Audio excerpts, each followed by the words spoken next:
ஓம் சத்குருவே சரணம். வாத்தியார் மகராஜ்க்கு ஜெய். குருவர்களால் கால ரகசிய பதிவேட்டில் நாம் பார்க்கக்கூடிய விஷயம் பார்த்துட்டிங்கன்னா, மால்யத்தோட மத்தியமாக விளங்கக்கூடிய இந்த மத்தியாஷ்டமி, சம்புகாஷ்டமி, ருத்ராஷ்டமி, இப்படி பல விசேஷமான திருநாமங்கள் இந்த அஷ்டமிக்கு உண்டு. நம்ம முக்கியமாக பிதர்களை சந்தோஷப்படுத்தக்கூடிய காலம்தான் இந்த மால்யம், அது எல்லாருக்கும் தெரியும். அதில் மத்தியமாக வரக்கூடிய இந்த மத்தியாஷ்டமி, ருத்ராஷ்டமின்ட்டு கூட சொல்லலாம் வச்சுங்களேன். இதில் நம்ம தர்ப்பண பூஜைகள் எப்படி அமைச்சிக்கலாம் அப்படி பார்த்துட்டிங்கன்னா, இந்த மருத மரத்தோட இலை, அந்த இலையை நீங்கள் அடியில் வச்சுட்டு அதுக்கு மேலே தர்ப்ப சட்டம், அதாவது நீங்கள் ஆல்ரெடி இந்த துளசியெல்லாம் மீன் பண்ணி தான் நம்ம அடியார்கள் ரெகுலராக பண்ணிட்டு இருப்பீங்க. நீங்கள் அதை டிஸ்டர்ப் பண்ணாமல் கூடுதலாக இந்த மருத இலையும் நீங்கள் ஆட் பண்ணிட்டா ரொம்ப உத்தமமாக இருக்கும். அது வாய்ப்பு கொஞ்சம் குறைச்சலாக இருந்தால் எங்கேனும் மருத மரம் இருந்தால் அங்கே மருத மரத்தோட அருகாமையிலாவது அட்லீஸ்ட் அடியில் போய் உட்காந்து தர்ப்பணம் பண்ணாலும் சரி தான், அருகாமையில் அமர்ந்து தர்ப்பணம் பண்ணாலும் ரொம்ப விசேஷம். நிறைய ருத்ர சக்திகள் நிறைஞ்சது தான் இந்த மருத மரம். நிறைய வேத சக்திகள் எல்லாம் உண்டு அந்த மருத மரத்துக்கு. அதனால தான் இந்த நாளில் வாத்தியார் இந்த மாதிரி மருத மரத்தை மீன் பண்ணி கொடுத்துருக்குறாரு. ஸோ அதுக்கான வாய்ப்புகள் எப்படின்ட்டு பார்த்துங்க. ப்ளஸ் இந்த ருத்ராஷ்டமி, மத்தியாஷ்டமி காலங்களில் பண்ணக்கூடிய ரொம்ப குறிப்பான பூஜைகள் அப்படி பார்த்தாச்சுன்னா, இந்த ருத்ரம் அப்படின்ட்டு இருக்கு இல்லையா, இந்த வேதத்தில் நிறைய பேருக்கு தெரிஞ்சிருக்கலாம், ஒரு சிலருக்கு அது எப்படி சொல்கிறதுன்னு தெரியாமல் இருக்கும். அந்த ருத்ரம் சமகம்ன்ட்டு இருக்கும். அந்த ருத்ரம் சொல்கிறதுக்கு முயற்சி பண்ணுறது ரொம்ப மகா உத்தமமான விஷயம். அது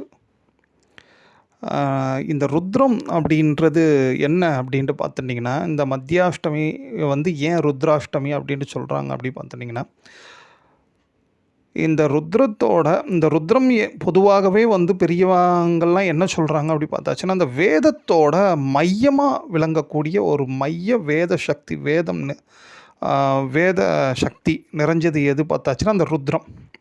ஆனால் வேதம் நிறைய இருக்குது. இப்போ புருஷ சுக்தம், ஸ்ரீ சுக்தம், அப்படி நிறைய சுக்தங்கள் வாயிலாக இருக்குது. அப்புறம் நிறைய உண்டு வேதங்களில். அதில் பார்த்துட்டிங்கன்னா இந்த ருத்ரம் ரொம்ப வெரி இம்பார்ட்டன்ட். அண்டு பார்த்துட்டிங்கன்னா எல்லாத்துக்கும் மத்தியமாக விளங்கக்கூடியது, மையமாக விளங்கக்கூடியது இந்த ருத்ரம், ஸ்ரீ ருத்ரம். இந்த ருத்ரத்தை சொல்கிறதுக்கு முயற்சி பண்ணணும் அப்படின்ட்டு பெரியவங்க எல்லாருமே சொல்கிறாங்க. அது வாத்தியாரும் குறிப்பிட்டு சொல்கிறாரு. அதுலேயும் பார்த்துட்டிங்கன்னா ஏன் இந்த ருத்ரம் இவ்வளோ இம்பார்ட்டன்ட் அப்படி பார்த்துட்டிங்கன்னா,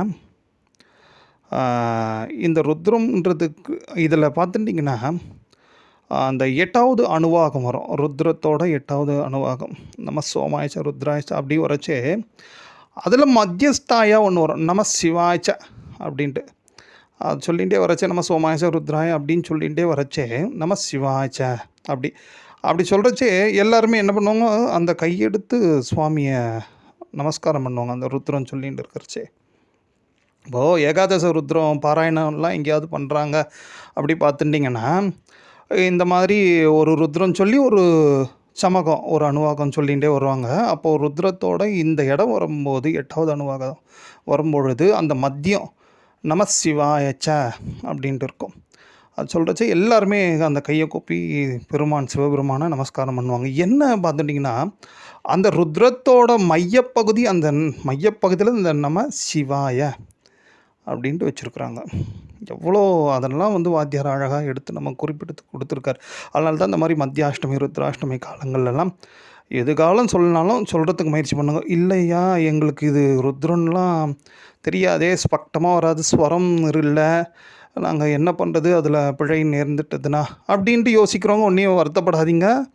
நீங்கள் அப்பர் பெருமானோட அந்த திருத்தாண்டங்க இருக்குது, வேற்றாகி விண்ணாகி, அதை சொல்லுங்கள். உங்களுக்கு தெரிஞ்ச நல்ல ருத்ரத்துக்கு ஈடான தமிழ் மறைகள்லாம் ஏதேனும் இருந்தால் அதை சொல்லுங்கள். ஆனால் ருத்ரம் சொன்னால் இப்படி ரொம்ப விசேஷம், அதுக்கு தான் இந்த ருத்ராஷ்டமி அப்படின்றது சொல்கிறோம்.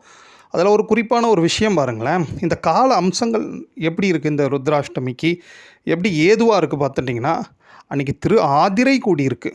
இந்த ஆதிரையோட விஷயம் என்னென்னா, ஆதிரைக்கு இன்னொரு பேர் திருவாதிரைக்கு ஆருத்ரம், ஆர்த்ரா அப்படின்ட்டு அந்த திருநக்ஷத்திரத்துக்கே பேர் சொல்கிறாங்க. ஆருத்ரம் மீன்ஸ் அந்த ருத்ரத்தோடு சம்மந்தப்பட்டது. இந்த ஆருத்ரம் அப்படின்றது வாத்தியார் என்ன குறிப்பிடுறாருன்னா, ஆருத்ரம் அப்படின்னா இந்த பிரபஞ்சத்தோட மையப்பகுதி தான் ஆருத்ரமா. ஸோ அதனால தான் இந்த திருவாதிரையும் இந்த மத்தியாஷ்டமியில் கூடும் பொழுது இந்த மாதிரி சிவ பூஜைகளும் ப்ளஸ் இந்த ருத்ரம் சமகம் பாராயணம் பண்ணுறதெல்லாம் ரொம்ப பெரிய அனுகிரகத்தை பெற்றுத்தரோம் அப்படின்றாரு. அதுலேயும் குறிப்பாக திருவாதிரை அப்படின்னும் போதே நம்ம எல்லாருக்கும் பெரும்பாலும் தெரிஞ்சது தான் பெருமானுக்குரிய உகந்த திருநக்ஷத்திரம். திருவோணம் எப்படி பெருமாளுக்கும் திருவாதிரை. இதில் வாத்தியார் ஒரு பெரிய விஷயத்தை, ஒரு ரகசியமான சூட்சுமத்தையும் எப்பொழுதுமே சொல்லுவாங்க. அது என்ன அப்படி பார்த்துட்டிங்கன்னா, இந்த திருவாதிரை தான் இந்த பிரபஞ்சம் தோன்றிய நட்சத்திரம். அதாவது இப்போ நமக்கு ஒரு நட்சத்திரம், நம்ம எந்த நட்சத்திரத்தில் பிறந்தோம் அப்படி பார்த்தா நம்மளோட பர்த்டே எதுன்னா நம்மளோட அந்த தமிழ் மாதத்தில் வரக்கூடிய நட்சத்திரம் இல்லையா. ஒவ்வொருத்தருக்கும் ஒவ்வொரு இந்த ஜென்ம நட்சத்திரம்ன்ட்டு அந்த மாதிரி இந்த பிரபஞ்சத்தோட ஜென்ம நட்சத்திரமே திருவாதிரை. அப்போ பூமியில் உயிர்கள் படைக்கப்பெற்ற நட்சத்திரம் எது பார்த்தா அது திருவோணம் அப்படின்ட்டு வாத்தியார் குறிப்பிட்டு எடுத்து கொடுத்துருக்காரு. இதுக்கு காலபுருஷ தத்துவப்படி நம்ம அதை விளக்குனா கிட்டத்தட்ட மணிக்கணக்கில் ஆகும். நிறைய விளக்கங்களும் அதுக்கு சான்றுகளும் உண்டு. ஸோ அதனால் இந்த ஆதிரை கூடிய இந்த ருத்ராஷ்டமி காலத்தில் நிச்சயமாக இந்த மாதிரி ருத்ரம் இதெல்லாம் சொல்கிறதுக்கு முயற்சி பண்ணுங்க. இது ஒரு மிகப்பெரிய ஒரு பலனை நிச்சயமாக தரும். ஏன்னா இதில் நிறைய பெரிய சொல்கிறச்ச என்ன சொல்லுவாங்கன்னா, இந்த காசியில் போயிட்டு சங்கல்பம் பண்ணுவாங்க இல்லையா, பாவம் தொலைகிறதுக்கு. அப்போ கூட அங்கே சங்கல்பம் பண்ணுறச்சே அந்த காசி சங்கல்பத்தில் என்ன சொல்லுவாங்க பார்த்துட்டிங்கன்னா, பஞ்சமகா பாதகம் தவிர்த்து ஏனைய பாவங்கள் இவரை விட்டு விலகட்டும்ன்ட்டு தான் சொல்லுவாங்களாம். அப்போ அதை நீங்கள் யோசிச்சு பாருங்க. அப்போ பஞ்சமகா பாதகன்றது நம்மளை ஒட்டிகிட்டே இருக்கும். அதை நம்ம கர்ம வினை நம்ம அனுபவிச்சு தான் தீரணுமா. ஆனால் அதையும் பஸ்மமாக்கக்கூடிய ஒரு விசேஷமான சக்தி இந்த ருத்ரத்துக்கு உண்டு. ஸோ அதனால தான் இந்த ருத்ர பாராயணம்லாம் ரொம்ப பெரிய இம்பார்ட்டன்ட் பண்ணுறாங்க. ஸோ அதனால் இந்த ருத்ராஷ்டமி போன்ற காலங்கள்லையாவது ஸோ முடிஞ்ச அளவுக்கு ஒரு ஃபோன்லேயாவது ரொம்ப ஸ்ரத்தையாக சுவாமி மேலே மனசை வச்சுண்டு சொல்கிறதுக்கு முயற்சி பண்ணுங்க. தென் அதுக்கப்புறம் பார்த்தாச்சுன்னா மகாலட்சுமி விரத முடிவு காலமாக இருக்கிறதுனால விரத பூர்த்தி அப்படின்ற எடுத்துக்கலாம். அதுவும் பார்த்துட்டிங்கன்னா இந்த திரு ஆதிரையில் கூடி வந்திருக்கு பாருங்களேன். நம்ம ஏற்கனவே பார்த்துருக்கோம் 27 நட்சத்திரங்களில் 2 நட்சத்திரத்துக்கு தான் திரு என்ற அடைமொழி உண்டு. அது திரு ஆதிரை அண்டு திருவோணம். திரு என்றது என்னங்க, தாயார் தான், திருமகள் தானே. அவங்க விசேஷமாக சிவபெருமானை பூஜிக்கக்கூடிய ஒரு திருநாள் தான் திரு ஆதிரை. ஸோ அந்த நாள்லேயே இந்த மகாலட்சுமி விரதம் பூர்த்தியாக இருக்கிறதுனால மகாலட்சுமிக்கு உரிய பூஜைகள், குறிப்பாக அஷ்டலக்ஷ்மி பூஜைகள்லாம் என்னென்னலாம் முடியும் பண்ணுறது நிச்சயமாக ஓரளவுக்கு செல்வ வளத்தை நல்ல முறையில் மேம்படுத்தி தரும். அதையும் பார்த்துங்க. குறிப்பாக அதோட நாளைக்கு பார்த்துட்டிங்கன்னா இந்த அஷ்டமின்றது ஒரு பகல் வரைக்கும் தான் இருக்கும். ஒரு 12 சம்திங் தான் இருக்கும் வச்சுங்களேன். அதுக்குள்ளேயே இந்த ருத்ரன் பாராயணம் இதெல்லாம் வாய்ப்பு இருந்தால் பண்ணிடுங்க. ப்ளஸ் அந்த டைமில் ஒரு விஷயம் ஒன்று உண்டுங்க. அதாவது இந்த உச்சி காலத்தில் அஷ்டமியும் நவமியும் வர கம்பைன் ஆகும், சேரும்.